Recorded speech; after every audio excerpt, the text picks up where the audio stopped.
Hello hello my champions, कैसे हो आप सब लोग। BPCS 185 दोस्तों, इस बुक का नाम है डेवलपिंग इमोशनल कॉम्पिटेंस। बहुत ही शानदार किताब है दोस्तों। सांवेगिक सक्षमता का विकास इग्नू का एक बढ़िया सब्जेक्ट है दोस्तों। इसका अपन इम्पोर्टेंट क्वेश्चंस एंड आंसर देखेंगे अपन, है ना, दिसंबर 2025 के लिए, दिसंबर 2025 के लिए, राइट। तो दोस्तों इसके अंदर मतलब 50 नंबर का पेपर होता है। पास होने के लिए 18 या 18 नंबर चाहिए। 2 घंटा आपको मिलता है। तो इसके अंदर टोटल 8-9 सवाल होते हैं और आपको जनरली 5 ही करने होते हैं। इसके अंदर कुछ सवाल 10-10 नंबर के होते हैं जिनको आप 300 वर्ड्स में लिख सकते हो। इसके अलावा 5 नंबर के जो क्वेश्चन है वो आपको 150 वर्ड्स में लिखना होता है। तो कुछ सवाल बनाए मैंने, ईयरफोन लगा लेना आप और मोबाइल की स्क्रीन रोटेट कर लेना। बढ़िया पढ़ते हैं यार, और मन लगा के पढ़ते हैं ना एग्ज़ाम से पहले। तो आपके PYQ का एनालिसिस किया मैंने, आपकी बुक भी पढ़ी है और मैंने कुछ सवाल आपके लिए बनाए हैं। आई होप आपको पसंद आएंगे। पहला सवाल देखते हैं दोस्तों। संवेग के सम प्रत्यय की व्याख्या करें। इंग्लिश और हिंदी मीडियम दोनों में ही रहेगा दोस्तों। पहले मैं हिंदी में समझाऊंगा ताकि क्लियर हो जाए सब, और फिर इंग्लिश में भी समझा दूंगा, है ना, कोई दिक्कत नहीं है। पहला सवाल दोस्तों देखते हैं। संवेग के सम प्रत्यय की व्याख्या करें। संवेग से भावनाएं तथा मन स्थितियों का अंतर करें। यानी कि संप्रत्यय क्या होता है, कॉन्सेप्ट, है ना, कि आप संवेग से, इमोशन से क्या समझते हैं। यहाँ पे दोस्तों ये इंग्लिश मीडियम का ही सब्जेक्ट है, लेकिन थैंक्स टू इग्नू जिन्होंने इतनी बढ़िया किताब को हमें हिंदी के अंदर ट्रांसलेट करके दिया है। तो इंग्लिश में भी इसलिए मैं पढ़ा रहा हूँ ताकि संवेग को इमोशंस कहते हैं, ये पता है सबको, है ना। नहीं पता तो याद कर लो। और इमोशंस, फीलिंग्स और मूड, अब किसी इंसान को पूछो तो वो बताएगा कि भाई एक जैसे होते हैं, तीनों सेम है। तीनों सेम नहीं है, क्या अंतर है वो भी समझते हैं। तो संवेग के संप्रत्यय की व्याख्या करें, यानी कि आपको एक्सप्लेन करना है इमोशंस क्या होता है और फिर अंतर बताना फीलिंग्स और मूड में, ठीक है।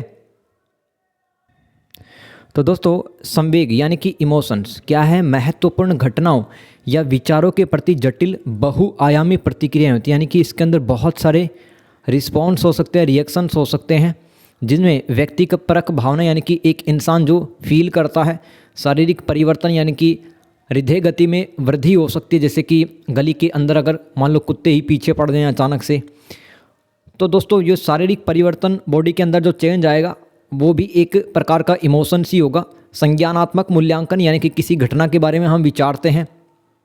और व्यवहारिक स्थितियाँ या अभिव्यक्तियाँ जैसे कि मुस्कुराना या चिल्लाना, ये सब इमोशंस में शामिल होता है। क्या क्या, व्यक्तिपरक भावनाएं, शारीरिक परिवर्तन, संज्ञानात्मक मूल्यांकन और व्यवहारिक अभिव्यक्तियाँ। संज्ञानात्मक मतलब कॉग्निटिव, यानी कि दिमाग से रिलेटेड, यानी कि आप समाज के अंदर जितने भी घटनाएं हो रही हैं आप सोचते हैं कि ये सही है कि नहीं है, वो संज्ञानात्मक मूल्यांकन कहलाता है, राइट। तो ये शक्तिशाली प्रेरक के रूप में कार्य करती हैं घटनाएं, जो हमें स्थितियों की व्याख्या करने, प्रतिक्रियाओं को समन्वित करने, जो रिस्पॉन्स हम देते हैं और दुनिया में आगे बढ़ने में मदद करते हैं। कौन करता है, इमोशंस हमें दुनिया में आगे बढ़ने में मदद करती है, जिसमें खुशी और भय जैसी बुनियादी भावनाओं के साथ साथ ईर्ष्या या प्राउड भी फील कर सकते हैं अपन, है ना। तो ये सब इमोशंस में आता है भाई। इमोशंस में क्या क्या आता है, खुशी भी आती है, भय डर भी आता है, ईर्ष्या भी आती है। कई बार हमारा जो पड़ोसी है दोस्तों, अगर वो 20 लाख की गाड़ी लेके आ जाता है तो थोड़ा तो सोचते हैं ना, यार इसके पास में कहाँ से पैसा है, मैं अब 30 लाख की लाऊंगा। तो ये क्या है, हमारा इमोशंस है ना, वो अब काम करने लगते हैं, ठीक है, कि कैसे लेके आ गए। अब दोस्तों यहाँ पर अपन बारी बारी से अंतर समझेंगे, डिफरेंस समझेंगे, संवेग, भावनाएं और मन की स्थिति यानी कि मूड्स।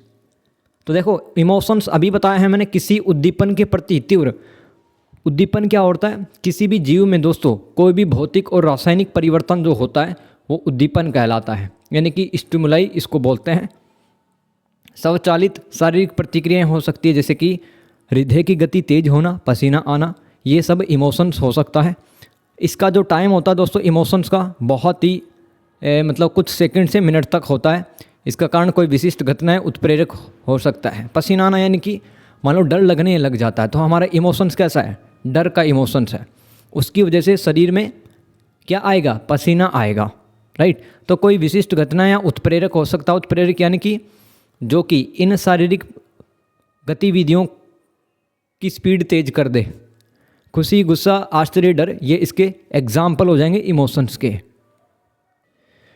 सब्जेक्ट को अगर पहली बार पढ़ रहे हो दोस्त, थोड़ा सा पैसेंस बनाए रखो, क्योंकि अगर साल भर नहीं पढ़ा है, देखो वीडियो पर क्यों आए हो आप, पास होने के लिए आए हो ना, तो पास हो जाओगे आराम से, लेकिन पेशेंस के साथ में, थोड़ा तसल्ली के साथ में, इत्मीनान के साथ में देखो, आप टिके रहोगे तभी पास हो पाओगे।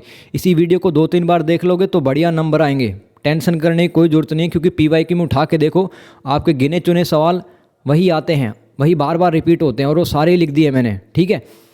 तो इमोशंस क्या होता है, कोई भी उद्दीपन के प्रति तीव्र, बहुत तेज, यानी कि ऐसी घटनाएं जिसके कारण हमारे शरीर में तेज़ी के साथ में परिवर्तन आने लगता है। स्वचालित यानी कि ऑटोमेटेड परिवर्तन, जैसे कि पसीना अचानक से आने लगता है, ये शारीरिक प्रतिक्रियाएं होती है। ये इमोशंस की परिभाषा होती है, जैसे कि खुशी, गुस्सा, आश्चर्य, डर। फीलिंग्स क्या होता है दोस्तों, आपकी भावना का व्यक्तिपरक सचेत अनुभव, यानी कि जो कॉन्शियस होकर के जो आप फील करते हैं, जिसकी व्याख्या आप करते हैं, जैसे कि मुझे खुशी महसूस हो रही, ये आपकी फीलिंग्स है दोस्तों। खुशी की भावना की व्याख्या करना ही क्या कहलाता है, फीलिंग्स कहलाता है। तो इसका जो टाइम है, अवधि, मतलब ये जो फीलिंग्स है कब तक रहती है, भावनाओं से अधिक, यानी कि दोस्तों ये जो इमोशंस थे ना, ये इमोशंस थे, यानी कि संवेग से ज़्यादा टाइम तक फीलिंग्स रह सकती है। अब जैसे ही गुस्सा आया तो गुस्सा 5 या 10 मिनट हो सकता है, आधा घंटा का हो सकता है, लेकिन मान लो रिजल्ट आ गया और रिजल्ट के अंदर पास हो गए, नौकरी लग गई, तो दोस्तों 5-10 दिन तक तो खाना ही नहीं खाएंगे अपन, है ना, दोस्तों के साथ में पार्टी करेंगे बढ़िया। ये हमारी फीलिंग्स हैं, उनका जो टाइम रहता है दोस्तों वो इमोशन से ज़्यादा रहता है ठहरने का। कारण क्या होता है, आपके मस्तिष्क द्वारा शारीरिक भावनाओं को प्रोसेस करने का एक ये तरीका मतलब होता है कि आपका दिमाग है वो आपके शरीर की जो भावनाएं हैं उनको कैसे वो प्रदर्शित करता है। देखो मूड्स क्या होता है, मन की स्थिति एक सामान्य निरंतर भावनात्मक स्वर या स्थिति जो कि आपके समग्र अनुभव को प्रभावित करती है।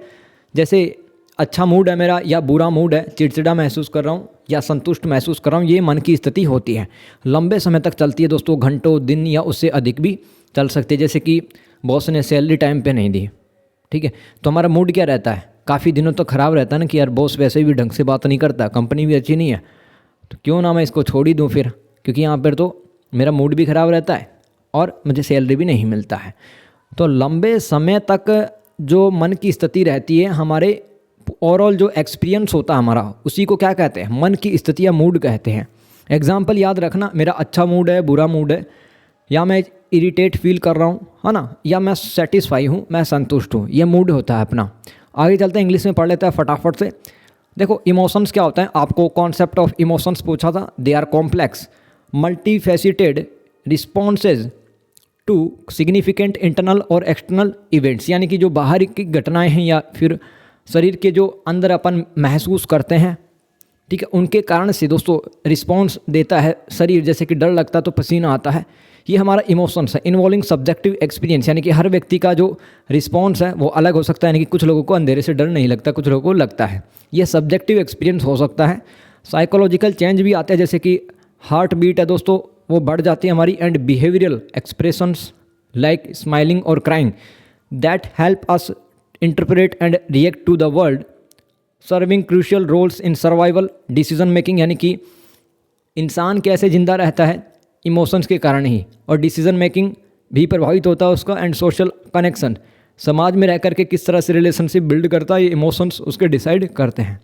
दे are distinct from moods and feelings, ये मतलब इमोशंस मूड और फीलिंग से अलग होता है। आप समझ लेते हैं बारीकी से इमोशंस क्या होता है। ये इंटेंस हो सकते हैं, automatic physiological response to a stimulus. Stimulus बताया दोस्तों मैंने, जैसे कि कोई भी लिविंग ऑर्गेनिज्म में जो फिजिकल या केमिकल चेंजेज होते हैं उनको स्टिमुलस कहते हैं। लाइक हार्ट रेसिंग, मतलब हमारा जो दिल की धड़कन वो बढ़ जाती है, स्वेटिंग आने लगती है, ड्यूरेशन ये वेरी ब्रीफ, सेकंड से मतलब मिनट तक रह सकता है इमोशंस। इसका कारण क्या होता है, स्पेसिफिक इवेंट और ट्रिगर। एग्जाम्पल देख लो भाई, जॉय, एंगर, सरप्राइज, फियर, ये सब हमारे इमोशंस हैं। आ रहा समझ में डियर। फीलिंग समझते हैं, फीलिंग क्या होता है, डेफिनेशन देखो, द सब्जेक्टिव, यानी कि हर इंसान की जो फीलिंग्स है वो अलग हो सकती है। कॉन्शियसनेस एक्सपीरियंस होता है, आप मन से क्या महसूस करते हैं, माइंडफुलनेस हो करके, and interpretations of your emotions. Duration मतलब इसका लंबा रहता है, इमोशन से ज़्यादा, लॉन्गर देन इमोशंस, मिनट से कुछ घंटों तक रह सकता। कॉज, इसका कारण क्या है, your brains weight of processing the physical emotions, यानी कि आपका जो शरीर है वो फिजिकल इमोशंस को कैसे दिखाता है, उसी को अपन फीलिंग्स कहते हैं। एग्जाम्पल देखो, आई एम हैप्पी, है ना, तो यहाँ आई एम हैप्पी ये क्या है, आपकी खुशी है, आपकी फीलिंग्स है। मूड्स क्या होता है दोस्तों, a general sustained emotional tone और state that colours your overall experience. तो मूड क्या होता है, मतलब ओवरऑल आपका जो एक्सपीरियंस है उसको बताता है मूड। जैसे कि आप इरिटेट फील कर रहे हो, गुड मूड है या बैड मूड है, मतलब घंटों भर तक या फिर दिनों तक रह सकता है, ये याद रखना मूड। क्वेश्चन नंबर 2, सांवेगिक बुद्धि को परिभाषित करें, इसके विभिन्न घटकों पर चर्चा करें। दोस्तों क्वेश्चन भी याद ही रखना है, क्योंकि ये सवाल है ना, ऐसे आते हैं कि मतलब लगता है कि हर क्वेश्चन सेम टू सेम है भाई। सांवेगिक बुद्धि, सांवेगिक बुद्धि को इंग्लिश में क्या कहते हैं, देखो इंग्लिश याद रखो यार, हिंदी याद रहे या ना रहे, इंग्लिश ज़रूर याद रख लेना। सांवेगिक बुद्धि को कहते हैं इमोशनल इंटेलिजेंस। इमोशनल इंटेलिजेंस, इसको इसका मतलब बताना है और इसके जो कंपोनेंट या घटक होते हैं वो बताने हैं। तो पहला सवाल क्या था, पहला सवाल था कि संवेग के समप्रत्यय की व्याख्या करें। संवेग भावनाओं और मन की स्थिति यानी कि मूड, इमोशंस और फीलिंग्स के अंदर डिफरेंस बताना था। ठीक है, तो आगे चलते हैं भाई, ये हिंदी में थोड़ा पढ़ लेते हैं। देखो भावनात्मक बुद्धिमत्ता, इसको EI या EQ भी कहते हैं। देखो सांवेगिक बुद्धिमत्ता ना, इसको भावनात्मक बुद्धिमत्ता भी कहते हैं, जिसके द्वारा आप अपनी भावनाओं को पहचान, समझ और प्रबंधित यानी कि मैनेज कर सकते हैं, साथ ही दूसरों की भावनाओं को भी समझ सकते हैं। ये क्या कहलाता, सांवेगिक बुद्धि। सांवेगिक बुद्धि यानी कि इमोशनल इंटेलिजेंस। इमोशनल इंटेलिजेंस यानी कि भावनात्मक बुद्धिमत्ता भी कहते हैं इसको। तो आप अपनी फीलिंग्स को कैसे मैनेज करते हैं तथा दूसरों की फीलिंग्स को कैसे समझते हैं, ये आपका EI डिसाइड करता है। देखो काफ़ी लोग होते हैं ना जो कि हमारे इमोशंस को बहुत अच्छे से समझते हैं, काफ़ी लोग तो इग्नोर करते हैं, ठीक है, तो उनका EI अच्छा नहीं रहता। लेकिन कुछ लोग हमें समझते तो है ना, तो वो उनका EI अच्छा रहता है। ठीक है, भावनात्मक बुद्धिमत्ता या सांवेगिक बुद्धिमत्ता उनकी अच्छी रहती है। यह आपको सामाजिक परिस्थितियों में बेहतर व्यवहार करने, संबंध बनाने और सोच समझकर निर्णय लेने में सक्षम बनाती है। इसमें आत्म जागरूकता, आत्म नियंत्रण, सहानुभूति और सामाजिक कौशल जैसे गुण शामिल होते हैं, जो तनाव कम करने, प्रभावी ढंग से बातचीत करने और बदलाव के अनुकूल ढलने में सहायक होते हैं। यानी कि परिस्थितियों के हिसाब से आप ढल जाते हैं। मान लो आप किसी इंसान के साथ में रिश्ते में, रिलेशनशिप में हैं, तो दोस्तों शुरुआत के अंदर आपसे बढ़िया तरीके से बात नहीं कर रहा था, ट्रीट नहीं कर रहा था, लेकिन अब परिस्थितियों के अनुसार ढल गए। जैसे कि शादी के बाद में ढल जाते हैं, हम जैसा मिला है उसके साथ परिस्थितियों में रहना पड़ता ही है। तो अगर आपका EI अच्छा है, आपका सांवेगिक बुद्धि अच्छा है, भावनात्मक बुद्धि अच्छा है, तो आप सिचुएशंस के अकॉर्डिंग ढल जाओगे। इसके कंपोनेंट या घटक देखो सांवेगिक बुद्धि के, पहला है आत्म जागरूकता। अब इसमें क्या लिखना है, अपनी भावनाओं, शक्तियों, कमजोरियों, मूल्यों और उनके प्रभाव को पहचानना और समझना। इसके अलावा इसके अंदर स्व प्रबंधन यानी कि विघटनकारी आवेगों जो कि आपको अंदर से तोड़ सकते हैं, मनोदशाओं को यानी कि मूड्स को नियंत्रित करना और तथा उन्हें पुनः निर्देशित करना कि काम करने से पहले सोचो। कोई भी काम करते हैं, अगर आपको लगता है कि काम बिगड़ सकता है तो वापस से उस काम के बारे में सोचना चाहिए, फिर करना चाहिए। इसके अलावा सामाजिक जागरूकता लिख दो, इसमें दूसरों की भावनाओं, जरूरतों, चिंताओं को समझना, भावनात्मक संकेतों को भी समझना। रिश्तों का प्रबंधन करना, दूसरों को मोटिवेट करना और नेटवर्क बनाना, ये किसके अंदर शामिल होता है, ये घटक होते हैं किसके, EI के, इमोशनल इंटेलिजेंस, सांवेगिक बुद्धि के। समझ गए डियर? तो इंग्लिश में पढ़ लेते हैं, समझ गए तो भाई, emotional intelligence is the ability to recognise, understand, to manage your own emotions and to perceive, understand and influence the emotions of other. यानी कि खुद के इमोशंस और सामने वाले के इमोशंस अपन अच्छे से समझ पाते हैं अगर हमारी EI अच्छी है। Enabling better decision making, strong relationship and effective stress management, तनाव, चिंता, उदासी नहीं होती है अगर EI अच्छा है हमारा तो। It involves skills like self awareness, यानी कि सेल्फ, खुद के बारे में ज़्यादा जानने लगते हैं, सेल्फ रेगुलेशन, इम्पैथी यानी कि दूसरे के फीलिंग्स को भी समझने लगते हैं, सोशल स्किल्स, समाज में बेहतर तरीके से रहते हैं अपन, है ना, दुख में काम आते हैं दूसरों के। Allowing you to navigate social situations and achieve personal and professional goals. Component of EI देख लो भाई, हिंदी में समझा दिया था, मैं बस रीड करूँगा इंग्लिश के अंदर। तो देखो सेल्फ अवेयरनेस लिख सकते हो इसके अंदर, पहला कंपोनेंट। इसके अंदर लिख देना recognising your own emotions and how they affect your thoughts and behaviour. तो आप अपने इमोशंस को रिकॉग्नाइज, पहचान पाते हैं कि किस तरह से वो आपके विचारों और व्यवहारों को बदल रहे हैं, प्रभावित कर रहे हैं। आगे है सेल्फ मैनेजमेंट, ये कंपोनेंट देखो, it controls impulsive feelings, managing emotions healthily and adapting to change. यानी कि दोस्तों आपके जितने भी इमोशंस हैं उनको प्रभावी तरीके से मैनेज करता है और परिस्थिति में आप ढल जाते हैं। फिर सोशल अवेयरनेस लिख सकते हो, understanding the emotions, needs and concerns of other people. आप लोगों के साथ में अच्छा रिलेशनशिप बना सकते हैं using awareness of your own and others emotions to build strong connections. Communicate effectively, बातचीत अच्छे से कर सकते हो अगर EI इमोशनल इंटेलिजेंस अच्छा है तो। एंड रिजोल्व कॉन्फ्लिक्ट, संघर्षों का समाधान कर सकते हो। ठीक है, देखो काफ़ी बार है ना लड़ाइयाँ हो जाती है, उलझनें हो जाती हैं अगर दोस्तों संवेगिक बुद्धि इमोशनल इंटेलिजेंस अच्छा है तो नहीं होगा। संवेग के घटक तथा प्रकार बताओ। दोस्तों हर एक सवाल मुझे तो लग रहा है कि भाई सेम टू सेम है, लेकिन इंग्लिश में जब पढ़ोगे ना तो आपको अंतर समझ में आएगा। देखो दूसरा सवाल क्या था, EI का था भाई, EI का था, मैंने इंग्लिश में याद कर लिया। सांवेगिक बुद्धि अगर आएगी तो मैं EI के बारे में लिखूंगा इमोशनल इंटेलिजेंस, जिसके अंदर अपन रिश्तों को बेहतर बना सकते हैं, अपनी कमजोरियां है ना, अपने स्ट्रेंथ को समझ सकते हैं, समाज के अंदर अच्छे से रख सकते हैं। इस तरह से मैं लिख दूंगा। संवेग के घटक यानी कि दोस्तों अब तो आपको इमोशन है उसके कंपोनेंट बताने हैं। अभी आपने इमोशनल इंटेलिजेंस के बताया था, अभी आपको इमोशंस यानी कि संवेग के घटक उसके टाइप बताने हैं। तो दोस्तों संवेग के घटक क्या होते हैं, पहला तो व्यक्तिपरक अनुभव है ना, इसके अंदर लिख दो भावना के प्रति आपकी आंतरिक व्यक्तिगत जागरूकता क्या है, जैसे कि खुश महसूस कर रहे हो या डर रहे हो। ये हर व्यक्ति इन इमोशंस के प्रति अलग रिस्पॉन्स देता है। ये संवेग का पहला घटक होता है व्यक्तिपरक घटक या व्यक्तिपरक अनुभव। दूसरा होता है शारीरिक प्रतिक्रिया, बॉडी जिस प्रकार से रिस्पॉन्स करती है। तो स्वचालित शारीरिक परिवर्तन होने लगते हैं, यानी कि जैसे ही भाई लाइट चली जाती है या फिर हवा तेज चलने लगती है अंधेरे में, पीपल के पत्ते आपस में टकराते हैं तो ऐसा लगता है कि भाई भूत आ गए हैं।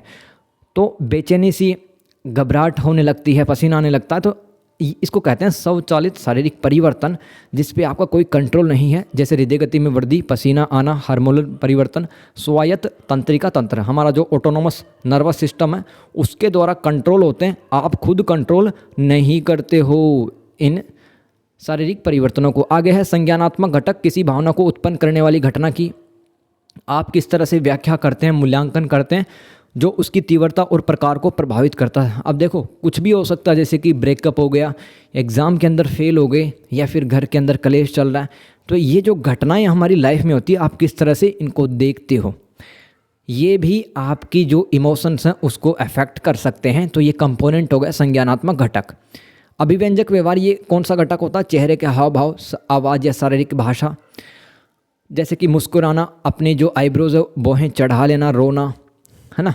तो ये सब लिख सकते हो अभिव्यंजक व्यवहार के अंदर। इसके अलावा क्रियात्मक परिवर्तन घटक, तो ये क्या, हम काम करने के लिए मोटिवेट होते हैं और सामना करते हैं गुस्से से या पीछे हट जाते हैं डर के कारण, ये आप घटक में लिख सकते हो क्रियात्मक घटक के अंदर। आगे चलते हैं संवेग के इमोशंस के टाइप देखते हैं। बुनियादी संवेग, इसके अंदर सार्वभौमिक, यानी कि दोस्तों पूरी दुनिया भर में ये लोगों को इमोशंस आते हैं, जन्मजात भावनाएं जिनके चेहरे पर स्पष्ट भाव दिखाई देते हैं, जिसमें खुशी, उदासी, भय, क्रोध, आश्चर्य, घृणा, यानी कि हैप्पीनेस, सैडनेस पूरी दुनिया में ही लोगों को होती है। ये ऐसा नहीं कि आपको ही सैडनेस होती है, आपको ही हैप्पीनेस होती है, पूरी दुनिया में भय, क्रोध, आश्चर्य और जेलेसी, ये सब बुनियादी संवेग होते हैं, पहला टाइप इमोशंस का। दूसरा है प्राथमिक संवेग, जैसे कि बुनियादी मूल भावनाएं, जैसे कि आश्चर्य हो गया। द्वितीयक संवेग क्या होते हैं, ये अधिक जटिल भावनाएं होती हैं जो कि मूलभूत भावना से ही उत्पन्न होती हैं, जैसे कि ईर्ष्या की भावना, क्रोध, भय और उदासी। ये सब मतलब आप लिख सकते हो इसके अंदर बुनियादी, प्राथमिक, द्वितीयक संवेग के अंदर ये तीन टाइप हो जाते हैं। अब इंग्लिश में पढ़ लेते हैं कंपोनेंट्स ऑफ इमोशंस। पहला होता है सब्जेक्टिव एक्सपीरियंस इमोशंस, है ना, सब्जेक्टिव एक्सपीरियंस कंपोनेंट। तो your internal personal awareness of the emotions, जैसे कि आप फीलिंग जॉयफुल या स्केर्ड, डरे हुए महसूस कर रहे हो। आगे है physiological response, automatic bodily change हो जाता है, like increased heart rate, sweating और hormonal shift, managed by the automatic nervous system.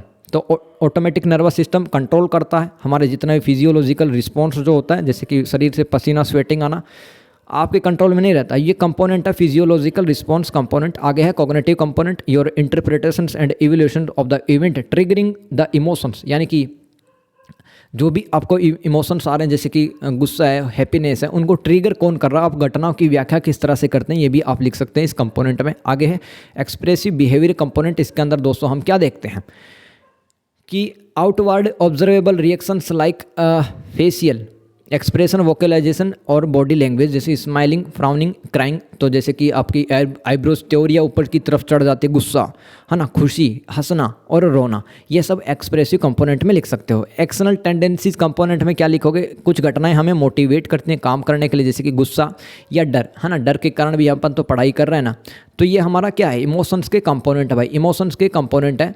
आगे चलते हैं, अपन टाइप्स ऑफ कंपोनेंट देख लेते हैं।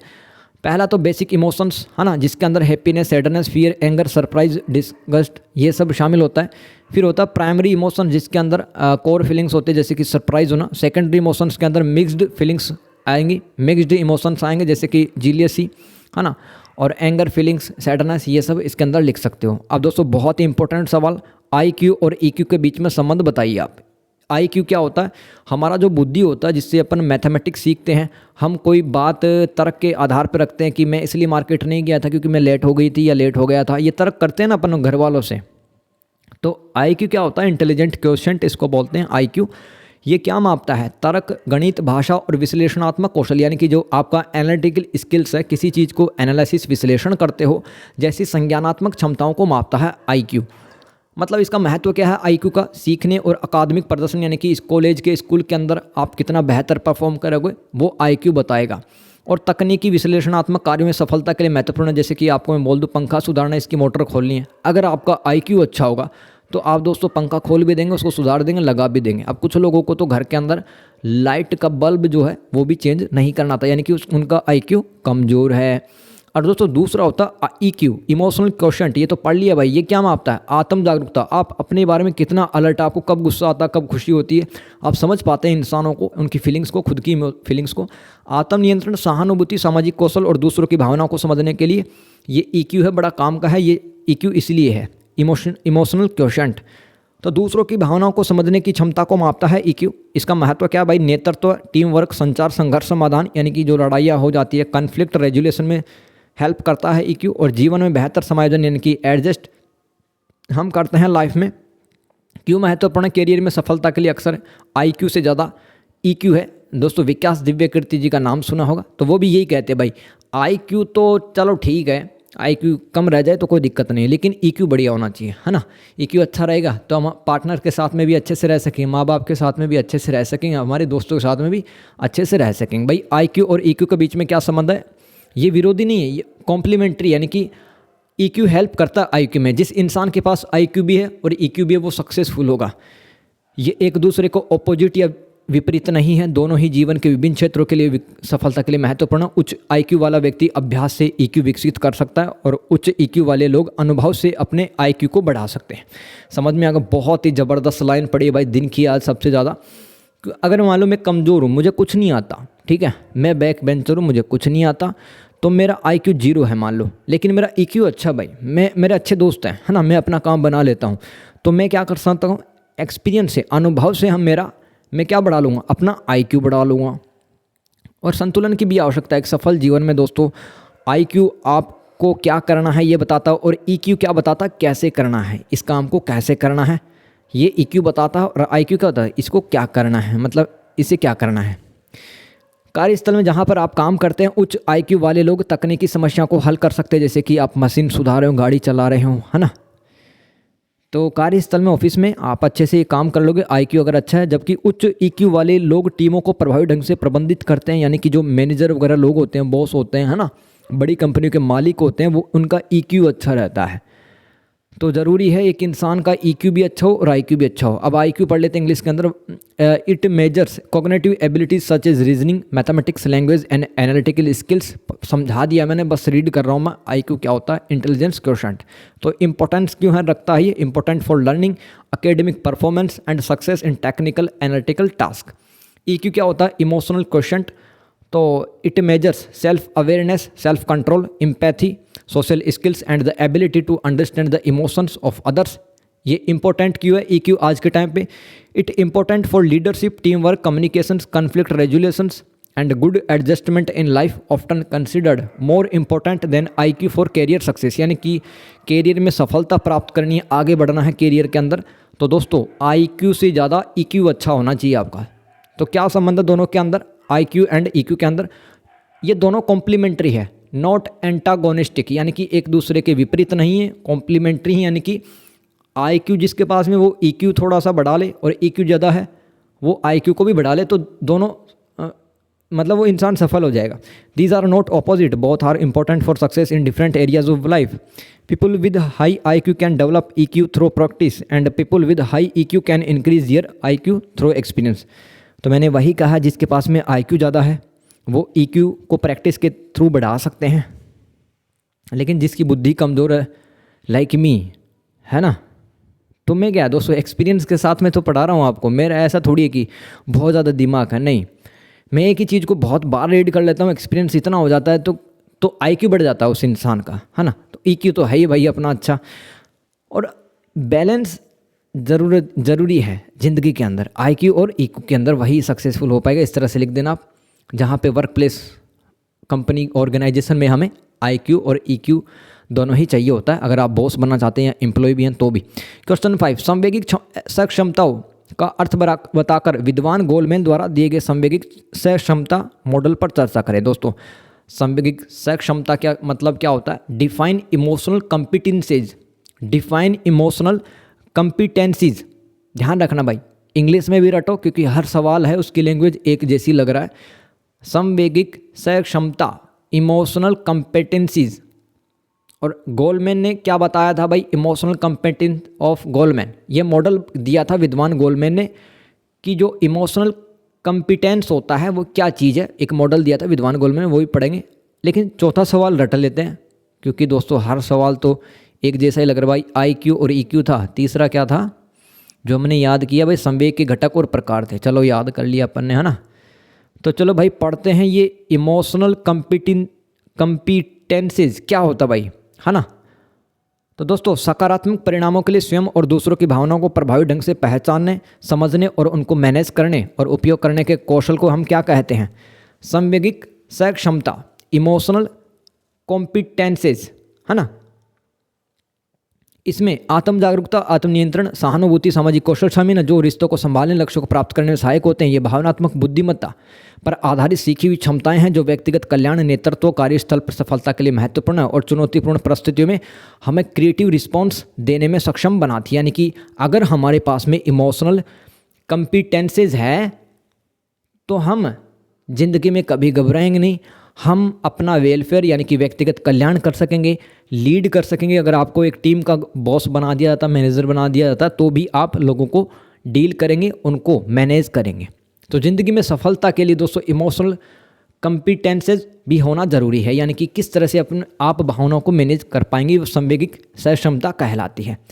डेनियल गोलमैन के द्वारा भावनात्मक बुद्धिमत्ता EI मॉडल भावना को समझने और प्रबंधित करने के लिए प्रमुख दक्षताओं की पहचान करता है। जैसे कि ये बताता है कि आत्म जागरूकता होनी चाहिए आपके पास में। आत्म जागरूकता का मतलब है अपनी भावनाओं, आपकी शक्तियों, मूल्य और उनके प्रभाव को जानना। योग्यता जैसे कि भावनात्मक आत्म जागरूकता, सटीक आत्म मूल्यांकन और आत्मविश्वास, ये सब आत्म जागरूकता में आप लिख सकते हैं। इसके अलावा ऐसे इमोशंस जो कि आपको परेशान करते हैं उनको मैनेज करना भी आना चाहिए, वो सब प्रबंधन में आप लिख देना। उनको अनुकूल करना, यानी कि कोई नेगेटिव थॉट आ रहा है तो उसको पॉजिटिव थॉट में बदल देना और ईमानदारी के साथ काम करना है। डेनियल गोलमैन ने बताया था किस तरह से आप अपनी भावनाओं को समझ सकते हैं, उनको मैनेज कर सकते हैं। आगे है सामाजिक जागरूकता, दूसरों की भावनाओं, जरूरतों को और दृष्टिकोणों को समझना कि क्या वो सामने वाला चाह रहा है। आपके पास में क्या योग्यता होनी चाहिए इसके लिए? सहानुभूति होनी चाहिए, संगठनात्मक जागरूकता होनी चाहिए, सेवा उन्मुखीकरण यानी कि सेवा करने का भाव आपके दिल के अंदर होना चाहिए, तभी आप सामाजिक रूप से जागरूक बन पाएंगे और आप खुद की और सामने वाली दूसरे के इमोशंस को समझ पाएंगे। इसके अलावा संबंध प्रबंधन, बातचीत का प्रबंधन करना, नेटवर्क बनाना, दूसरों को मोटिवेट करना, प्रेरित करना। इसके लिए योग्यता क्या चाहिए? प्रभाव डालना, संचार, संघर्ष प्रबंधन, नेतृत्व, परिवर्तन, उत्प्रेरक, संबंध निर्माण और टीम वर्क और सहयोगी। इसको इंग्लिश में पढ़ेंगे यार, तब जाके हमें पल्ले पड़ेगा थोड़ा। तो ये डेनियल गोलमैन क्या कहते थे? बुद्धि के विपरीत भावनात्मक बुद्धिमत्ता को सिखाया और सुधारा जा सकता है। यानी कि इमोशनल इंटेलिजेंस है, उसको सिखाया जा सकता है, सुधारा जा सकता है भाई। IQ तो आपको एक्सपीरियंस से आएगी। जैसे कि मैथ के अंदर मैं कमज़ोर हूँ तो मैथ को बार बार डेली में मैथ के सवाल लगाऊँ तो ये मेरे से मैथ बनने लगेगा।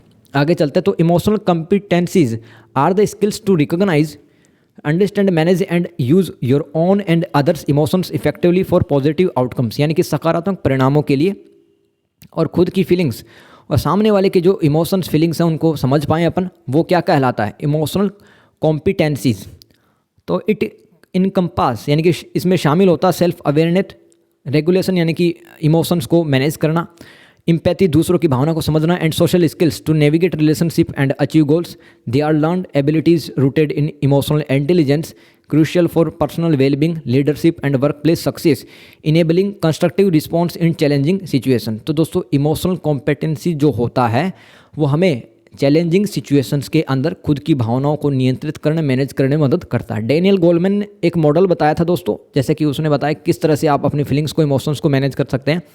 Self awareness, this is the foundation of the model, it involves recognising your own emotions as they happen, किस तरह से वो घटित हो रहे हैं, है ना, किस तरह से हमारे दिमाग के अंदर आए, and understanding how they affect your thoughts and behaviour. फिर उसने डैनियल गोलमैन ने बताया था सेल्फ रेगुलेशन या self management, this is the ability to control impulsive feelings and behaviours, manage your emotions in healthy ways and follow through on commitments. किस तरह से जो भी आप काम करते हैं, तो काम करते टाइम आप काम के प्रति कमिटमेंट दिखाते, प्रतिबद्धता दिखाते, लेकिन काम ऐसा हो सकता है उसके कारण से इम्पल्सिव फीलिंग्स आ जाए।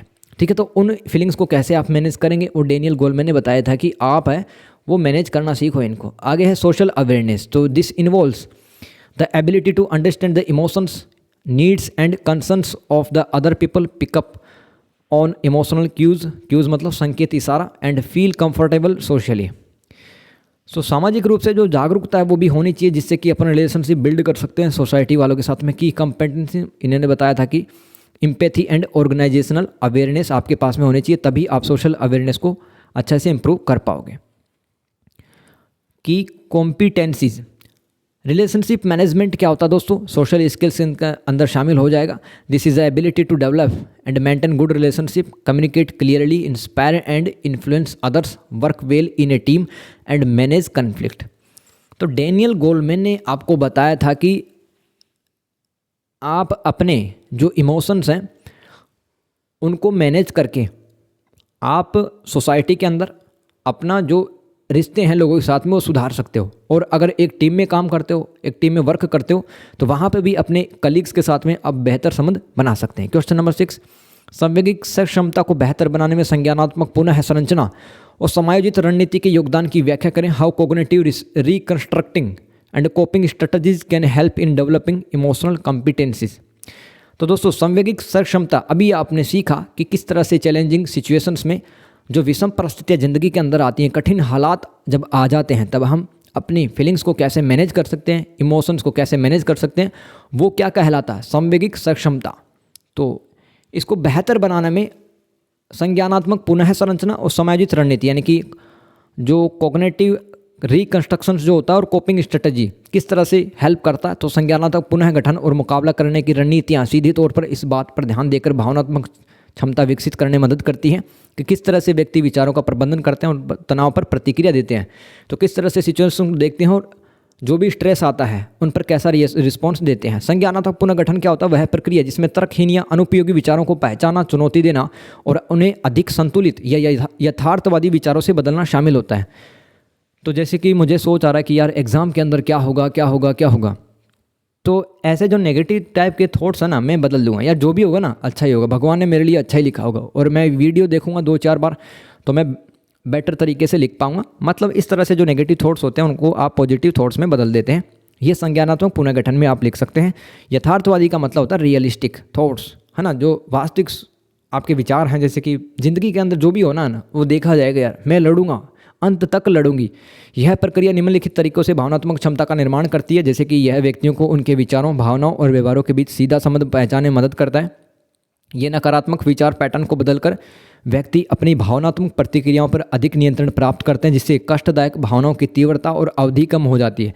ऐसी फीलिंग्स जो कि हमें बहुत दुख तकलीफ पहुंचाती है, पास्ट में जो भी हुआ है, अब जो भी हुआ है वो बीत गया है दोस्तों, वो कल आ तो नहीं सकता है, लेकिन हमें मूव ऑन तो करना होगा। तो इस तरह से लिख सकते हैं आप चीज़ों को। संज्ञानात्मक पुनर्गठन में यह लोगों को स्थितियों और अधिक वस्तुनिष्ठ रूप से देखने में सक्षम बनाता है, जिससे गलतफहमियां कम होती है और सामाजिक तालमेल जोल में सुधार होता है। समायोजन की रणनीति यानी किस तरह से हम सिचुएशंस को डील कर पाएँ ताकि हमारा स्ट्रेस कम हो, ज़िंदगी के अंदर हैप्पीनेस आए और इमोशंस को, फीलिंग्स को बेहतर तरीके से मैनेज हम कर सकें। समायोजन की रणनीति, कोपिंग स्ट्रेटेजी। प्रभावी मुकाबला तंत्र, जैसे कि हम अच्छे से लड़ें दोस्तों हमारे जो नेगेटिव थॉट्स हैं, जैसे कि माइंडफुलनेस या समस्या समाधान। माइंडफुलनेस क्या होता है भाई, जैसे कि मैं पढ़ रहा हूँ या मूवी देख रहा हूँ, तो मूवी देखने में ही मेरा पूरा ध्यान होगा, या मैं गेम खेल रहा हूँ, ठीक है, मोबाइल के अंदर गेम ही खेलूँगा मैं और कुछ काम नहीं करूँगा। खाना खा रहा हूँ, सिर्फ खाने में ध्यान रखूँगा, ऐसा नहीं मोबाइल भी चला रहा हूँ, 100 तरह की थॉट्स भी आ रहे हैं, बादलों की तरह तो आते हैं विचार। तो हमें दोस्तों माइंडफुलनेस होकर के जीवन जीना चाहिए, यानी कि एक जो थॉट्स होते हैं, आपके विचार होते हैं, वो बादल की तरह होते हैं। एक बादल चला गया तो दूसरा बादल आ जाएगा, दूसरा विचार। तो जिस तरह से दोस्तों बादल आते जाते रहते हैं, वैसे ही थॉट्स को आने जाने देना चाहिए।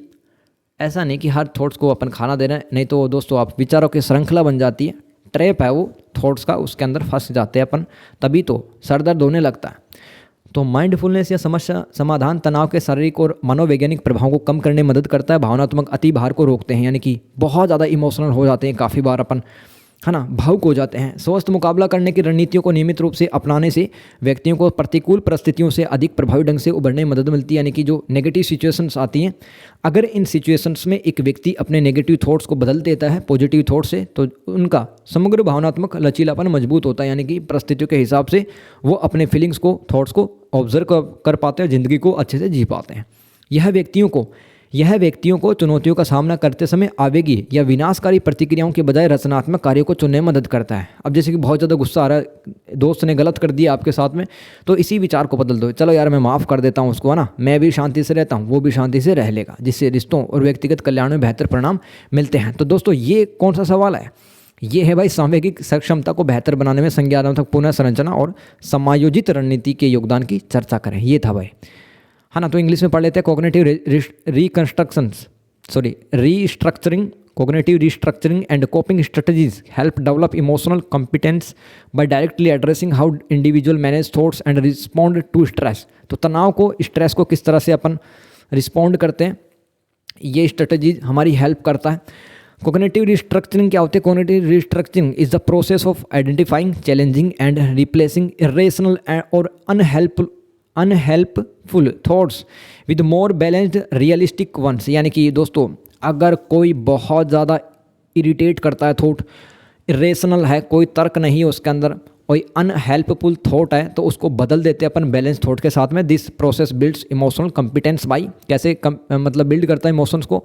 It helps individual recognize the direct link between their thoughts, feelings and behaviours. By changing negative thoughts patterns, individual gain greater control over their emotional responses, reducing the intensity and duration of the distressing emotions। दो ऐसे emotions जो कि stress दे के चले जाते हैं, तो हम पॉजिटिव थॉट्स लेके आ जाएंगे उनकी जगह।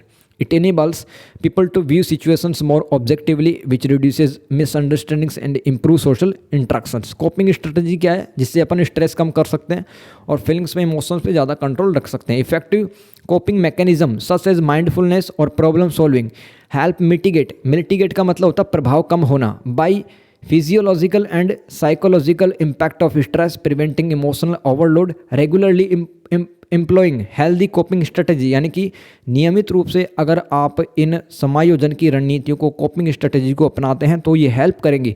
It help individuals bounce back from adversity more effectively. यानी कि नकारात्मक परिस्थितियों से अपन उभर आएंगे, strengthening their overall emotional resilience. It helps individuals choose constructive actions rather than impulsive और डिस्ट्रक्टिव रिएक्शंस। यानी कि जो विचार हैं, थॉट्स हैं, आपको नुकसान पहुंचा सकते हैं, इनकी जगह आप क्रिएटिव सोच लेके आएंगे तो ज़िंदगी में हैप्पीनेस बढ़ेगा भाई। When facing challenges leading to better outcomes, यानी कि बेहतर परिणाम मिलेंगे आपको ज़िंदगी के अंदर, इन रिलेशनशिप, रिश्तों में, एंड पर्सनल वेलबींग, आपके व्यक्तिगत कल्याण के अंदर। ये कोपिंग स्ट्रेटेजी हेल्प करती है आपकी। क्वेश्चन नंबर 7, आत्मसिद्धि का अर्थ व महत्व बताइए दोस्तों।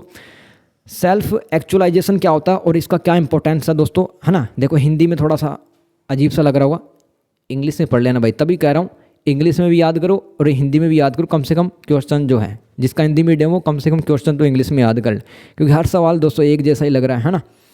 तो सेल्फ एक्चुअलाइजेशन यानी कि क्या होता है?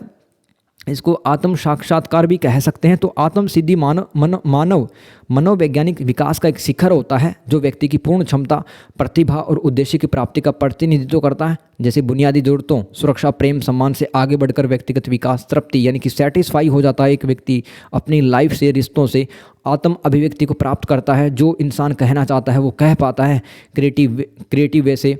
प्रामाणिकता उसके ज़िंदगी के अंदर आ जाती है, यानी कि जो वह सोचता है वही कहता है। और जीवन में अर्थ की गहरी भावना, यानी कि उसको अपना जो लाइफ है वो मीनिंगफुल लगता है, तो इसको बढ़ावा मिलता है जो स्थायी कल्याण और योगदान के लिए महत्वपूर्ण है। ये आत्म सिद्धि कहलाती है। यानी कि एक इंसान जब अपने बारे में जान ले, है ना, उसके रिश्ते स्वस्थ हो जाएं, जो ज़िंदगी में पाना चाहता था वो पाले, सक्सेस पाले, जो भी है, जो भी उसको सेटिस्फाई मिल जाए, जिससे भी उसको सेटिस्फेक्शन मिल रहा है वो पाले। अब काफ़ी लोग तो बाबा बन जाते या फिर कुछ अपना योगा आश्रम चलाने लगते हो, वो भी तो सेटिस्फाई है। तो ये होता है सेल्फ एक्चुअलाइजेशन। इस प्रोसेस में कब आता है? जब आप मतलब जितना पैसा आपको कमाना है उतना कमा लो, आप अच्छा घर भी बना लो, बीवी, बच्चे, घर, बंगले, गाड़ी, सब कुछ हो जाए, उसके बाद में दोस्तों आपको लगता है कि यार मैं सेटिस्फाई हूँ ज़िंदगी में। वो स्टेट, वो अवस्था क्या कहलाती है? Self actualization. और इसका क्या महत्व है दोस्तों? इससे व्यक्तिगत संतुष्टि मिलती है, आपका जीवन सार्थक आपको लगने लगता है कि यार ज़िंदगी अच्छे से जी है, ढंग से जी है, कभी किसी की चुगली नहीं की है, बुराई नहीं की है, मैं अच्छा हूँ, ठीक है, मेरे पर कर्जा नहीं है, घर है मेरे पास में, बच्चे मेरे खुश हैं, शादी कर दी है मैंने बच्चों की भी। तो अधिकतम क्षमता, अपनी जो कैपेबिलिटीज़ होती है एक इंसान की, वह व्यक्ति की क्षमताओं का पूर्ण उपयोग करने की अनुमति देता है आत्मसिद्धि, सेल्फ एक्चुअलाइजेशन, जिससे बेचैनी और असंतोष रुक जाते हैं। और दोस्तों सकारात्मक प्रभाव आपकी ज़िंदगी के अंदर बढ़ता है, जिससे कि आपका ओवरऑल डेवलपमेंट होता है, होलिस्टिक डेवलपमेंट होता है। तो self actualization is the pinnacle of human psychological development, यानी कि एक इंसान का जो मानसिक विकास है वो उच्चतम स्तर तक हो जाता है सेल्फ एक्चुअलाइजेशन में। Representing the realization of one's full potential, आप अपने फुल पोटेंशियल पे काम करते हैं, टैलेंट आप पूरा इस्तेमाल करते हैं, एंड पर्पज, आपके जीवन का एक पर्पज होता है। ऐसे नहीं बेड पे पड़े रहते हैं, रील शॉर्ट देखते रहते हैं, ऐसा नहीं भाई, पर्पज होना चाहिए। मूविंग बियॉन्ड बेसिक नीड्स, यानी कि देखो प्यार भी मिल गया, सेफ्टी भी मिल गई, घर भी हो गया, बच्चे भी हो गए, शादी भी हो गई, सब कुछ हो गया, तो ये तो बेसिक नीड्स होती हैं, ठीक है। इसके अलावा भी दोस्तों जब आपकी मान लो ग्रोथ हो जाए, फुलफिलमेंट हो जाए, दिमाग से भी खुश रहें आप, है ना, आप बूढ़े हो गए हैं तभी आप ज़िंदगी के अंदर झांक के देखें तो मैं खुश था, मैं क्रिएटिव वैसे अपनी ज़िंदगी जी रहा हूँ, ऑथेंटिसिटी के साथ में, मतलब मैंने किसी के साथ गलत नहीं किया, जैसा हूँ वैसा दिखता हूँ मैं, ठीक है। And deep sense of meaning in life crucial for lasting wellbeing and contributions. Importance क्या? सेल्फ एक्चुअलाइजेशन का पर्सनल फुलफिलमेंट प्राप्त होता है, मीनिंगफुल लाइफ लगती है, मैक्सिमाइज्ड पोटेंशियल, आप अपने पोटेंशियल को पूरा यूज़ कर पाते हैं, और कैपेबिलिटीज़ आपके अंदर आ जाती हैं। पॉजिटिव इम्पैक्ट पड़ता है आपकी लाइफ पर दोस्तों, और इससे आप मोटिवेशन फील करते हैं और वेलबींग आपका होने लगता है। क्वेश्चन नंबर 8, संवेगों को प्रबंध करने में मुखरता की भूमिका स्पष्ट करें। दोस्तों यहाँ पर हिंदी का जो वर्ड है मुखरता, इसको आप असर्टिवनेस कहेंगे। तो role of assertiveness in managing emotions. तो दोस्तों मैंने कहा था ना भाई, हिंदी के जो शब्द आपको परेशान कर सकते हैं, लेकिन वीडियो के अंदर आ गए हो तो कोई दिक्कत नहीं है भाई। किस किस को वीडियो अच्छा लग रहा है, ये मेरी मेहनत आपको पसंद आ रही, तो एक प्यारा सा कमेंट छोड़ सकते हो आप, उससे वीडियो का रीच बढ़ेगा, ज़्यादा से ज़्यादा यूजर्स तक ये वीडियो जाएगा, क्योंकि यूट्यूब का एल्गोरिदम इस तरह से काम करता है, राइट। और सपोर्ट भी मिलेगा यार, है ना। देखो पौने घंटे से तो मैं बोल ही रहा हूँ। तो मुखरता क्या होती है? कॉन्फिडेंस होता है। जैसे कि मान लो आपके साथ गलत हो गया, किसी ने धोखा दे दिया आपको, है ना, किसी ने मान लो रिलेशनशिप में धोखा ही दे दिया और वो चला गया इंसान, तो दोस्तों एक तरीका तो होता है उसको मतलब भर भर के अपन गाली दें उसको, है ना, उसका जो इंस्टाग्राम है, फेसबुक है, व्हाट्सएप और चैट पे भर भर के उसको गाली दें कि तुमने ऐसा किया, तुम तो ऐसे ही हो, तुम तो ऐसे हो वैसे हो, ठीक है। दूसरा एक तरीका होता है, कोई बात नहीं है, मेरी ही गलती रही होगी, है ना, या फिर आपकी गलती है तो आपको एक्सेप्ट करना चाहिए, मतलब आप किसी तरह का वायलेंस नहीं करेंगे। अगर आपके साथ में गलत हुआ, आप सम्मान के साथ में, रिस्पेक्ट के साथ में अपनी बातें कहेंगे, और आप लड़ाई करेंगे किसी भी, मतलब सरकार से कर सकते हैं, व्यक्ति से कर सकते हैं, अपनी मांगों को रख सकते हैं प्यार से, प्रेम से। वो कहलाता है दोस्तों मुखरता या असर्टिवनेस। जैसे कि गांधी जी इसका यूज किया करते थे, है ना, हथियार से और गोले बारूद से थोड़ी उन्होंने फ्रीडम स्ट्रगल किया है, नहीं, नॉन वायलेंस, अहिंसा के साथ में। तो भावनाओं को दबाने के बजाय मुखरता विचारों को व्यक्त करने का एक गैर विनाशकारी तरीका प्रदान करता है, जिससे भावनात्मक असुविधा और नाराजगी को रोका जा सकता है। यानी कि दोस्तों आप सम्मान के साथ में, प्यार के साथ में कहें, अगर आपके साथ गलत हो रहा है तो, जैसे कि आपका जो पार्टनर आपको दबाने की कोशिश कर रहा है, आपके जो सपने ड्रीम्स को उनको वो पूरा करने नहीं दे रहा है तो उसको प्यार प्रेम से भी तो बोल सकते हैं। ऐसा थोड़ी कोई बर्तन फेंक रहे हो, लड़ाई कर रहे हो उसके साथ, ऐसा नहीं। तो मुद्दों को सीधे संबोधित करके और सीमाएं निर्धारित करके, जैसे कि नहीं कहना, आपको नहीं कहना आना चाहिए भाई ज़िंदगी के अंदर। ये तो मैंने सीखा भाई।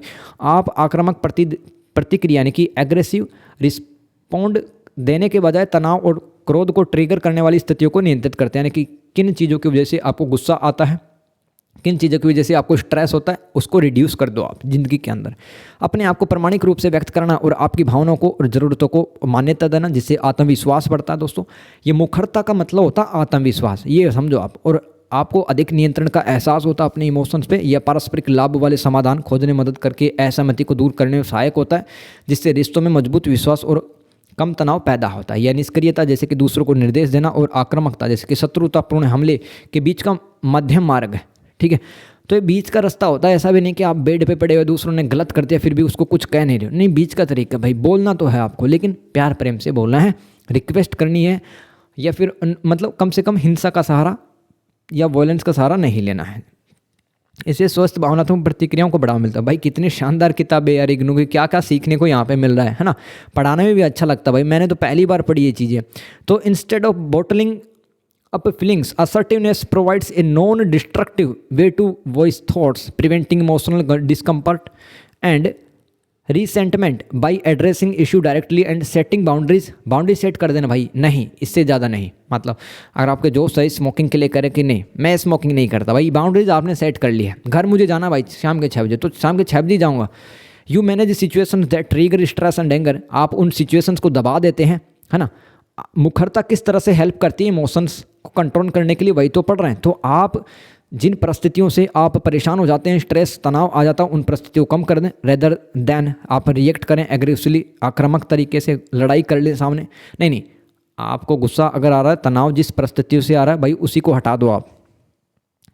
जैसे किसी इंसान के साथ बात करके या उसके बारे में सोच करके गुस्सा ही आता है तो उस इंसान को इग्नोर करो फिर।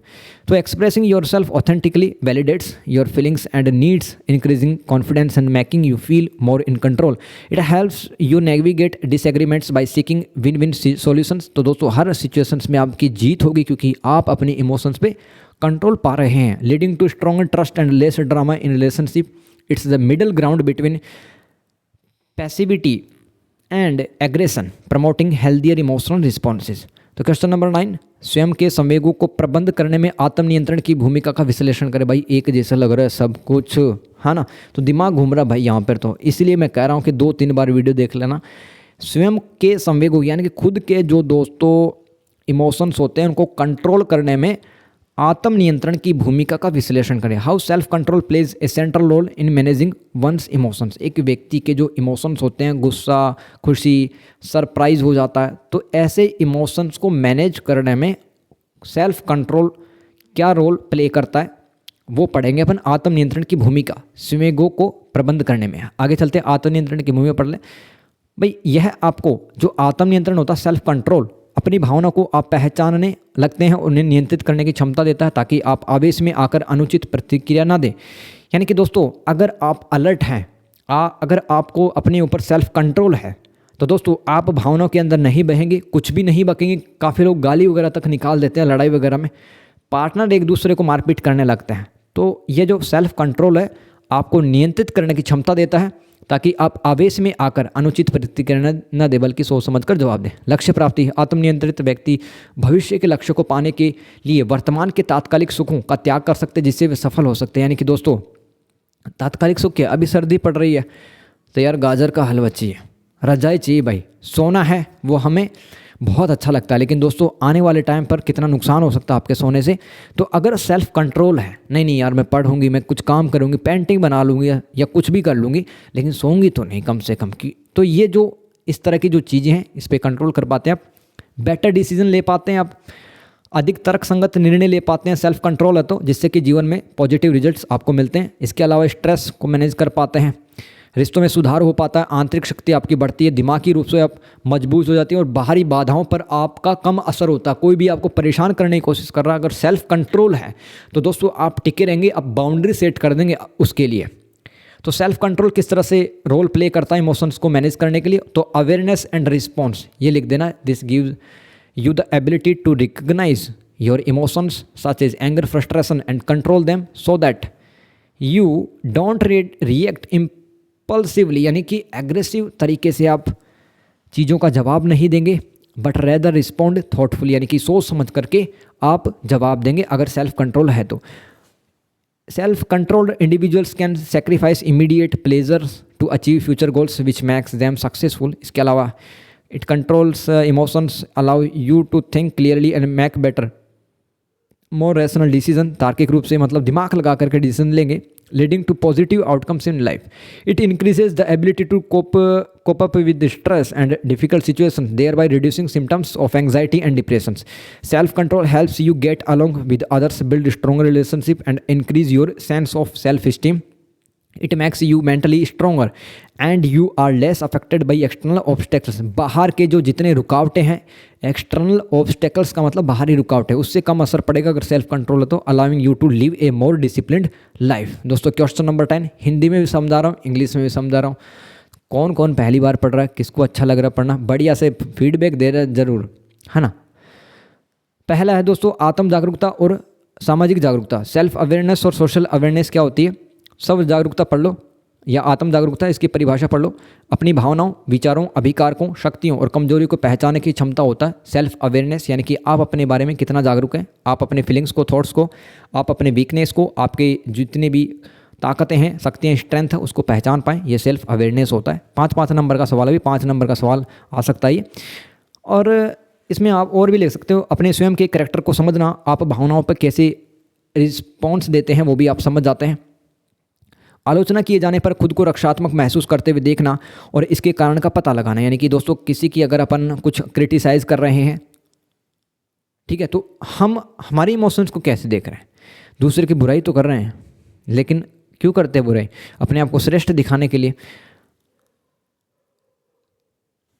सामाजिक जागरूकता देख लो, सोशल अवेयरनेस, दूसरों की भावनाओं, जरूरतों और दृष्टिकोण को समझने और माहौल को भांपने की क्षमता होती है। इसका फोकस बाह्य भावनात्मक अवस्था को महसूस करना और गैर मौखिक संकेतों जैसे कि शारीरिक भाषा की बॉडी लैंग्वेज और स्वर, मतलब कोई इंसान धीरे से बोल रहा है तो भी आप समझ सकते हो, कोई सिसक रो रहा है सिसक के तो भी आप सोच रहे हो कि भाई बहुत ज़्यादा हार्ट ब्रेक हुआ इसका। तो उदाहरण देखो, किसी सहकर्मी के तनाव को पहचाना, सहकर्मी मतलब आप प्राइवेट कंपनी में काम करते हैं, वहाँ पे आपके जो कलीग्स होते हैं उनके स्ट्रेस को, तनाव को, चिंता को, उदासी को आप समझ सकते हो, भले ही वे इसे सीधे तौर पे ना कह रहे हो तो भी आप उसकी बॉडी लैंग्वेज, शारीरिक भाषा को देखकर समझ पाएंगे। ये होता सामाजिक जागरूकता।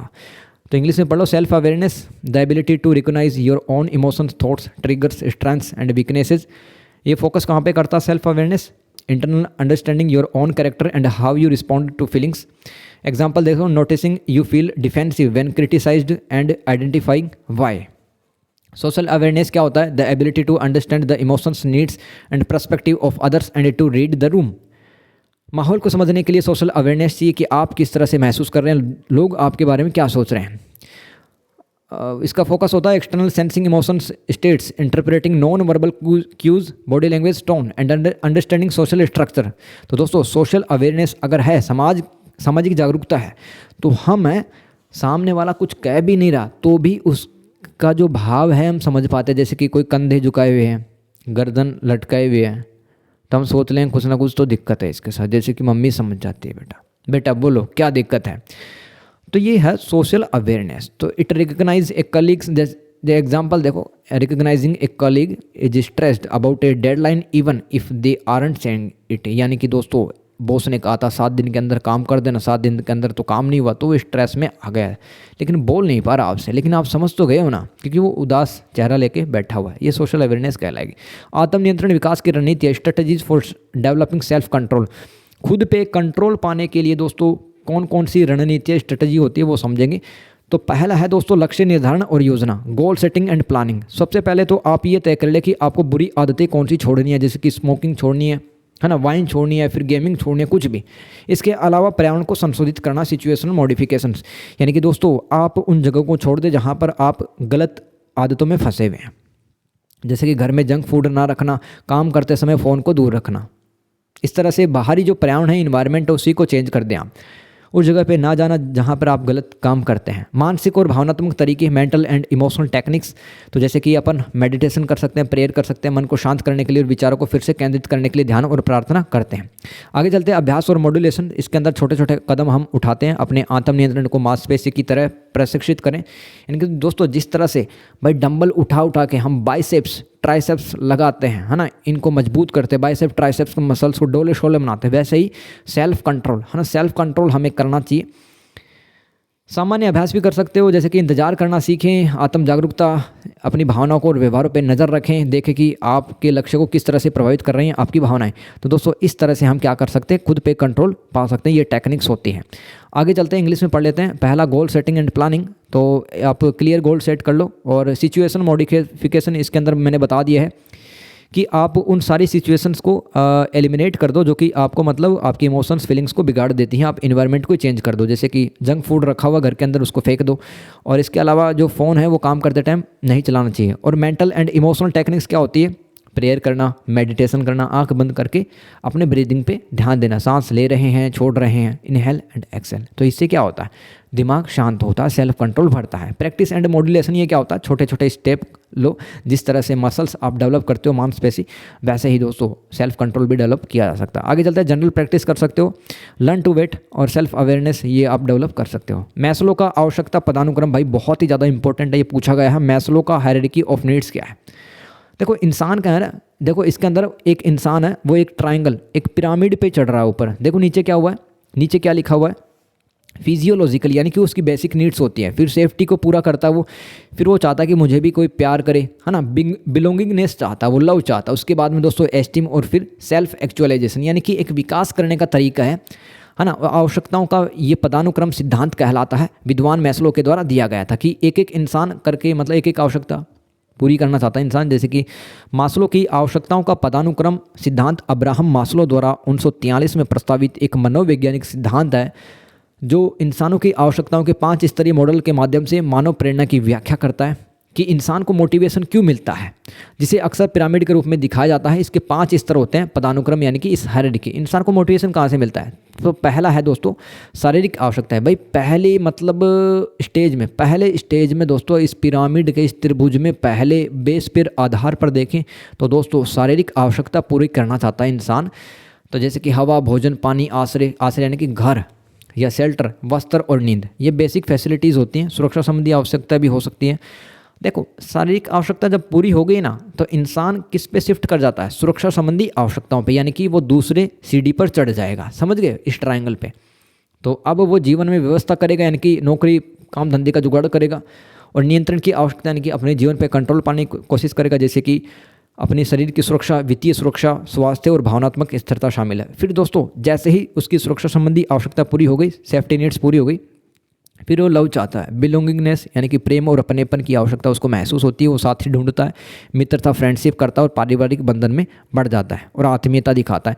फिर दोस्तों उसको सेल्फ रिस्पेक्ट चाहिए, भाई दूसरे इंसान उसकी इज्जत करें, है ना, पद प्रतिष्ठा चाहिए, लोग उसकी रिस्पेक्ट करें। इसके बाद में दोस्तों वह मतलब उच्चतम शिखर पे वो चला जाता है एक इंसान, यानी कि दोस्तों वो चाहता है कि मेरा व्यक्तिगत विकास हो जाए, है ना, मैं जीवन से सेटिस्फाई हो जाऊं। तो ये इस पिरामिड का ये टॉप लेवल है, शीर्ष स्तर है, समझ गए, शीर्ष स्तर है।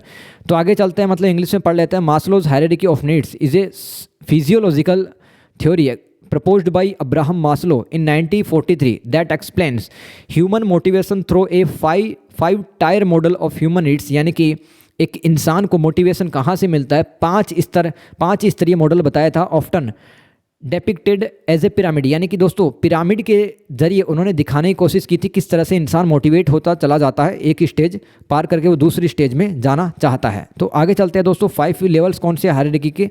तो पहला है फिजियोलॉजिकल नीड्स, तो इसके अंदर वो air, food, water, shelter, clothing और स्लीप चाहता है फिजियोलॉजिकल नीड्स में। इसके बाद में safety needs, the need for order, predictability and control in one's life, यानी कि एक व्यक्ति अपने जीवन पे कंट्रोल है वो लाना चाहता है। This includes physical safety, financial security, यानी कि काम धंधा देखेगा ताकि कुछ पैसा आए, पैसा तो बहुत ज़्यादा ज़रूरी है ना आज की लाइफ में, पैसा नहीं है तो क्या है। हेल्थ एंड इमोशनल स्टेबिलिटी वो चाहता है ना, दिमाग स्थिर रहे उसका, इमोशंस पे, फीलिंग्स पे कंट्रोल है, ये सेफ्टी नीड्स। और थर्ड स्टेज पे मतलब तीसरी पीढ़ी में वो क्या चाहता है जब ऊपर चढ़ेगा तो एक पिरामिड में, love and belongingness needs, social needs involving interpersonal relationship and feeling of being connected such as friendship, family bonds and intimacy. फिर वो एस्टीम नीड्स यानी कि सेल्फ रिस्पेक्ट चाहता है, कॉन्फिडेंस, अचीवमेंट, मास्टरी करना चाहता है ना, अपने फील्ड में अपने आप को बेस्ट दिखाना चाहता है ताकि लोग उसके लिए ताली बजाएं। और जब दोस्तों वो बूढ़ा हो जाता है तो वो अपने जीवन में पास्ट की तरफ देखता है, सेल्फ एक्चुअलाइजेशन नीड्स होती हैं उसकी कुछ, जैसे कि वो चाहता है कि मैं लाइफ से सेटिस्फाई हो जाऊं। तब वो इस पिरामिड में सबसे टॉप लेवल पे होगा ना, तो इंसान चाहता है कि मैं मतलब अपनी लाइफ से सेटिस्फाई हो जाऊं, सेल्फ एक्चुअलाइजेशन है, मुझे फील हो जाए। मैस्लो का आवश्यकता पदानुक्रम सिद्धांत कहलाता है कि मतलब एक स्टेज के बाद में दूसरा स्टेज पार करता है इंसान और उससे मोटिवेशन मिलता है अलग अलग चीज़ों से। तो एलेक्सीथीमिया ये क्या चीज़ है? लास्ट सवाल है दोस्तों, लास्ट सवाल, क्योंकि वीडियो 1 घंटे का हो चुका है। अगर मैं हिंदी में समझाता तो इसको मैं 40 मिनट में पूरा कर देता, 35-40 मिनट, लेकिन कोई दिक्कत नहीं है ना भाई, इंग्लिश मीडियम भी होगा कुछ लोगों के पास। तो एलेक्सीथीमिया एक व्यक्तिगत लक्षण है एलेक्सीथीमिया, जिसमें व्यक्ति को अपनी भावनाओं को पहचानने और उनका वर्णन करने, उन्हें समझने में काफ़ी कठिनाई होती है। यानी कि एक इंसान अपनी फीलिंग्स को पहचान नहीं पाता है, ना उसको डिस्क्राइब कर पाता है कि मैं दुखी हूँ या खुश हूँ, उदास हूँ। तो एक तरह की ये डिजीज़ कह सकते हैं दोस्तों। अक्सर इससे बाहरी सोच और शारीरिक संवेदनाओं से भावनाओं को अलग करने में परेशानी होती है। या अवसाद क्या होता है? डिप्रेशन, चिंता, पोस्ट ट्रॉमेटिक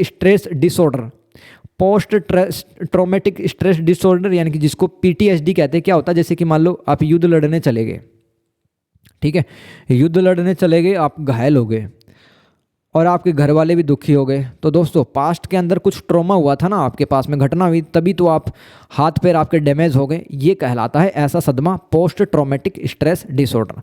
और ऑटिज्म स्पेक्ट्रम डिसऑर्डर ASD जैसे विभिन्न मानसिक स्वास्थ्य समस्याओं से जुड़ा हुआ है। तो एलेक्सीथीमिया क्या है? ऐसी बीमारी है दोस्तों, ऐसी मनोवैज्ञानिक बीमारी जिसमें इंसान है अपनी फीलिंग्स को, इमोशंस को समझ नहीं पाता है। वो नहीं समझ पाता कि मैं चिंता में हूँ, अवसाद में हूँ, या फिर मैं गुस्से में हूँ, है ना, खुशी में हूँ, वो नहीं समझ पाता है। इसके लक्षण और भावनाएं देखो, भावनाओं को पहचानने में कठिनाई होती है, भावनाओं को व्यक्त करने में कठिनाई होती है, और बाह्य उन्मुख सोच हो जाती है इंसान की, जैसे कि आंतरिक स्थितियों की बजाय बाहरी घटनाओं पर ध्यान केंद्रित करता है। यानी कि इंसान अंदर से दुखी है लेकिन वो दूसरे लोगों को ब्लेम करता है, बाहर की परिस्थितियों की, इसके कारण ऐसा हो गया, पेपर तो टफ आ गया था, मैं क्या करूं। अरे आप पढ़ तो लो सबसे पहले, है ना, अपने इमोशंस पे तो कंट्रोल रखो यार। संकुचित कल्पनाशील जीवन यानी कि सीमित कल्पना करता है इंसान और दिन में ही सपने देखता रहता है, कुछ काम धंधा नहीं करता है ऐसा इंसान, जिसको ये बीमारी है भाई एलेक्सीथीमिया। ठीक है, तो इंग्लिश में पढ़ लो। Alexithymia is a personality trait marked by significant difficulty identifying, describing and processing one's own emotions, often leading to externalized thinking and trouble distinguishing feelings from physical sensation, and it's linked to various mental health issues like depression, anxiety, PTSD and autism spectrum disorder ASD। तो दोस्तों इसके अंदर मतलब इसके लक्षण मतलब इसके जो सिम्टम्स हैं वो क्या हैं? एलेक्सीथीमिया के सिम्टम्स, डिफ़िकल्टी आइडेंटिफाइंग फीलिंग्स यानी कि अपने फीलिंग्स को आइडेंटिफाई नहीं कर पाता और डिस्क्राइब भी नहीं कर पाता, एक्सटर्नली ओरिएंटेड थिंकिंग हो जाती है यानी कि दूसरे लोगों को ब्लेम करता है, बाहरी परिस्थितियों को, एक्सटर्नल सिचुएशंस को। इसके अलावा वो फैंटेसी लाइफ जीता है, कल्पना में खोया रहता है भाई, दुनिया में ही खोया रहता है, हवा में उड़ता रहता है। ठीक है, काम करना चाहिए ना, काम करेंगे तो अपने जीवन में सक्सेस मिलेगा। लेकिन जिसको एलेक्सीथीमिया है वो फैंटेसी लाइफ जीता है, कल्पना में ही जीता रहता है। तो दोस्तों कैसा लगा ये वीडियो सॉल्यूशन? किस किस ने पहली बार पढ़ा भाई, है ना? 1 घंटे की वीडियो हो गई। थैंक यू सो मच, आपने सपोर्ट किया मुझे। और दोस्तों अगर वीडियो अच्छा लगा तो एक कमेंट आपको फीडबैक के रूप में देना, आपको कैसा लगा, अच्छा लगा, या अगर इम्प्रूवमेंट के लिए कुछ कहना है तो भी क्या कह सकते हैं। बेस्ट विशेस मेरी तरफ से, पेपर ख़त्म होने के बाद में ज़रूर से कमेंट करके आप बताइए। थैंक यू सो मच, अपना ख्याल रखिए, खुश रहिए, टेक केयर, बाय बाय। और टेलीग्राम ग्रुप आप ज्वाइन कर ले, ओबिट स्टडी। पेपर ख़त्म होने के बाद में दोस्तों पेपर ये भेज देना ताकि मैं इसको सोल्व आपको करवा दूंगा। ठीक है, अगर किसी को नोट्स हो गई तो आप ओबिट स्टडी पर टेलीग्राम पे मुझे एडमिन पे जाके आप मैसेज भेज देना, क्योंकि ग्रुप में आप डायरेक्ट मैसेज नहीं भेज सकते हैं। ठीक है, तो इसलिए एडमिन को मैसेज भेज देना, एडमिन में मैं ही हूँ, ओबिट स्टडी। ठीक है, तो थैंक यू सो मच, आप अपना सपोर्ट इस तरह से बनाए रखें। Take care, bye bye.